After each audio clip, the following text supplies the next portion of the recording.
নমস্কার, welcome to my YouTube channel e learning with Arnab sir. আমি এই চ্যানেল মারফত প্রতিনিয়ত মাধ্যমিক, উচ্চ মাধ্যমিক, গ্র্যাজুয়েশন এবং কম্পিটিটিভ লেভেলের বিভিন্ন study materials, notes, suggestion provide করে থাকি ফ্রি অফ কস্টে। তো আজকের ভিডিওটা তাদের জন্য যারা West Bengal Council of Higher Secondary এডুকেশনের আন্ডারে ক্লাস 11-এর সেমিস্টার 1 পরীক্ষা দিতে চলেছে। দেখো, সেমিস্টার 1-এর পরীক্ষা আগামী 8ই সেপ্টেম্বর থেকে শুরু হচ্ছে। কাজেই আজকের 2 সেপ্টেম্বর। এখানে অনেকের মনে প্রশ্ন যে স্যার, আমরা তো 6 মাসের কোর্স তো ভালো করে পড়িনি, বা আমরা পড়াশোনা করিনি সে অর্থে। তো এখন আমাদের কি হবে? আমরা কি এই কদিনে ওভারকাম করতে পারবো? ওই গ্যাপটা পূরণ করতে পারবো? আমি তাদের উদ্দেশ্যে বলি, দেখো, 6 মাসের কোর্স তো আর 1 সপ্তাহে করা সম্ভব হয় না, এটা একদম প্র্যাকটিক্যাল কথা। কিন্তু এই এখনও যে কটা দিন সময় আছে, আমরা কিন্তু ইচ্ছা করলে অনেকটাই সিলেবাস কভার করতে পারি এই 6 থেকে 7 দিনের মধ্যে। সেটা কেন, কিভাবে, কখন, একটু মন দিয়ে শোনো। তোমাদের প্রত্যেকের কারোর 5টা, কারোর 6টা বিষয় রয়েছে আশা করছি। তো সেক্ষেত্রে তোমরা আগামী 6 দিনের মধ্যে একটা রুটিন করে নাও যে আমরা কোন বিষয়টা কোন সময়ে কতক্ষণ টাইম দিয়ে পড়ব। ওইটা প্রথম তোমাদের কাজ, ঠিক আছে? তো আমি আজকে বলবো তোমাদের ইংলিশ টপিক নিয়ে।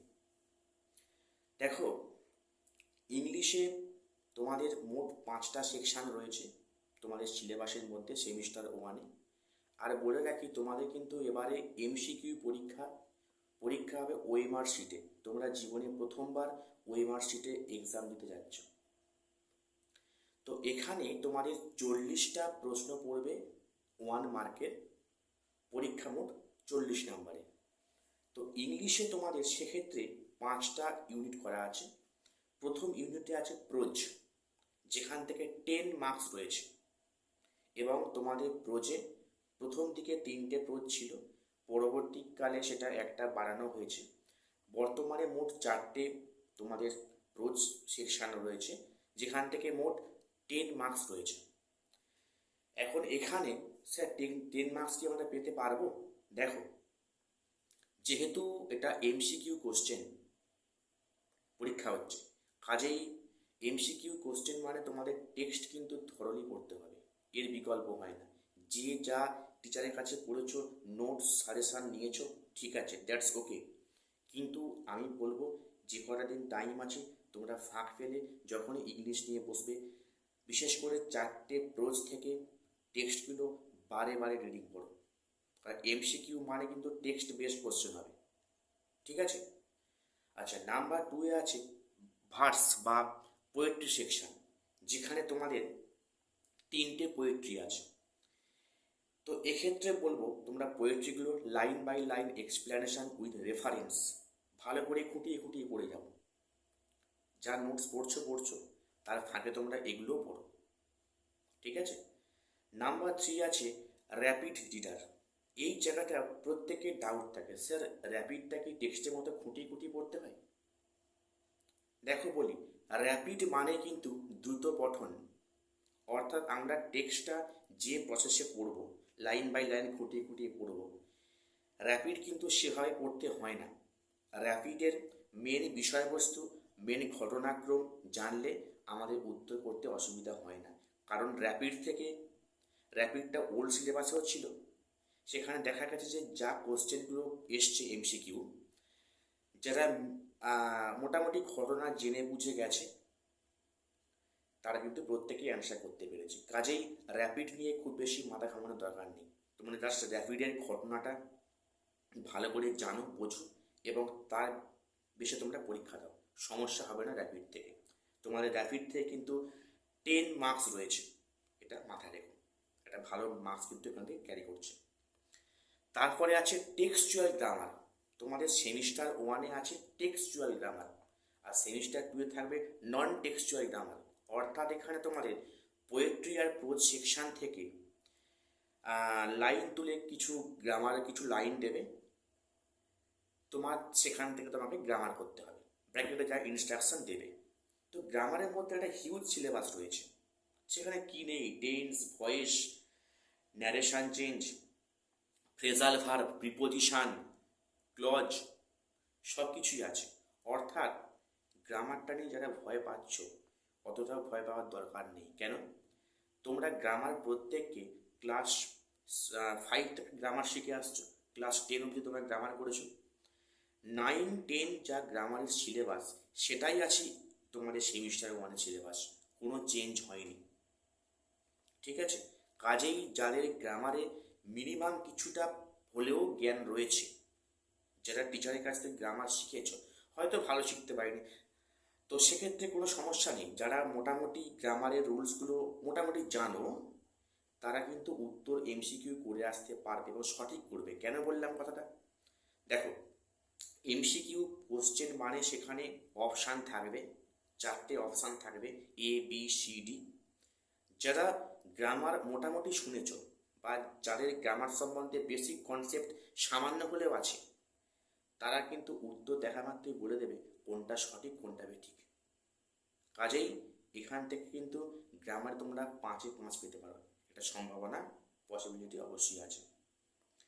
এরপরে যে পার্টটা আছে রিডিং কম্প্রিহেনশন অর্থাৎ আনসিনের পার্ট, তোমাদের কিন্তু এখান থেকে 5 মার্কস আছে। তোমাদের গ্রামারে আছে 5 মার্কস আর আনসিনে আছে 5 মার্কস। তোমাদের এখানে একটা প্যাসেজ দেবে, অবশ্য প্যাসেজটা খুব বেশি বড় আশা করি দেবে না, কারণ এখানে 5 মার্কস রয়েছে এবং এমসিকিউ বেসড কোশ্চেন। প্যাসেজ এখানে খুব বেশি বড় দেবে বলে আমার মনে হয় না। তো যে প্যাসেজ দেবে সেটা যে খুব একটা কঠিন দেবে বা খুব হাই ফাই লেভেলে আমরা মানে জানবো না সেরকম নয়, কিন্তু এখানে আনসিনের প্যাসেজটা মোটামুটি দেবে, যেটা পড়ে অনেকেই মানে উদ্ধার করতে পারবে আশা করছি। তো তোমাদের আনসিনে, দেখো আনসিনে প্রত্যেকের একটা ভয় কাজ করে যে স্যার আনসিনে তো আমরা পড়ে মানে করতে পারি না, ইংলিশে ওয়ার্ডের মানে জানি না, আমরা কী করবো? ভয় পেও না, তোমরা আনসিনটা একদম শেষ মুহূর্তে পড়বে।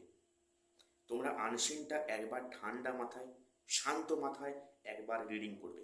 হয়তো সব ওয়ার্ডে মানে বুঝতে পারবে না ঠিকই, তা হলেও তোমরা কিছু মানে কিন্তু অবশ্যই পারবে। তোমরা সেটা আনসিনটা ভালো করে একবার রিডিং পড়ো, যা মানে পারলে পারলে, না পারলে না পারলে, কোনো ভয় পাওয়ার কোনো দরকার নেই, কোনো চাপ নেবে না। একবার পড়লে, যদি হচ্ছে তোমাদের হাতে এখন টাইম আছে, তো আনসিনটা আরও একবার রিডিং পড়বে। 2বার পড়া হলো, তোমরা এবারে কোশ্চেনগুলো পড়ো এবং সঙ্গে সঙ্গে 4টে অপশান দেখো।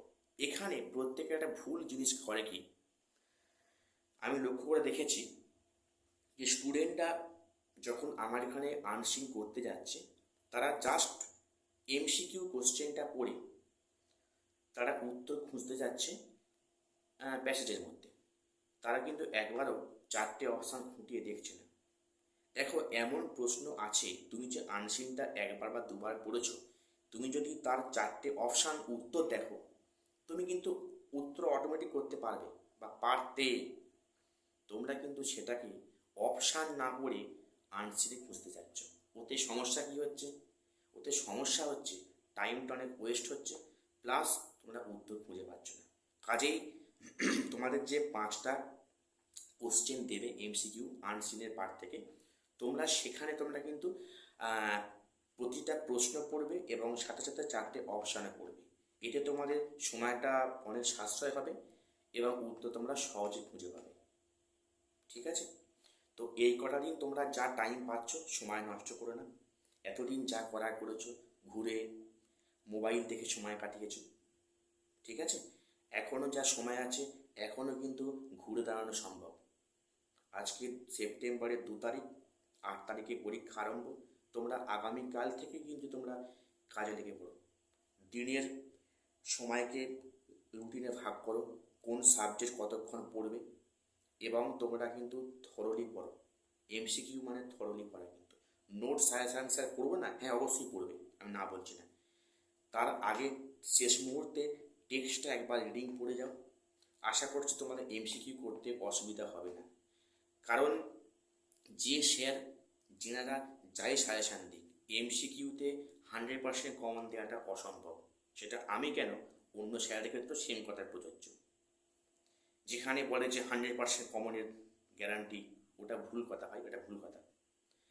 কারণ এমসিকিউ কোশ্চেনে কোনো সাজেশান হয় না। তবে হ্যাঁ, ইম্পর্টেন্ট আনইম্পর্টেন্ট এটা বলতে পারি, কিন্তু এই নয় যে আমার সাজেশান থেকে 100% কোশ্চেন কমন আসবে, এটা কিন্তু কখনই বলা যাবে না। কাজেই তোমাদের বলবো, তোমরা টেক্সটটা খুঁটিয়ে খুঁটিয়ে পড়ো, তোমাদের পরীক্ষা আশা করছি খারাপ হবে না। আর তোমাদের আমার সাবজেক্টে ইংলিশে তোমাদের পড়তে পড়তে যদি কোনো সমস্যা হয়, আমাকে অবশ্যই কমেন্ট বক্সে কমেন্ট করো, ঠিক আছে? আমি অবশ্যই তার রিপ্লাই দেবো এবং আমি চেষ্টা করবো তাকে সাহায্য করার জন্য। তো প্রত্যেকের কাছে একটা রিকোয়েস্ট করবো, আমার এই চ্যানেলটি একেবারেই নতুন চ্যানেল, তো সবাই চ্যানেলটিকে সাবস্ক্রাইব করে আমাদের পাশে থাকবে, ঠিক আছে? আর ভিডিও একটা লাইক করো, কারণ একটি লাইক আমাকে উৎসাহিত করে পরবর্তী ভিডিও তৈরি করার জন্য, ঠিক আছে? তো আজ এখানে শেষ করলাম, দেখা হচ্ছে পরে কোনো ভিডিওতে। নমস্কার।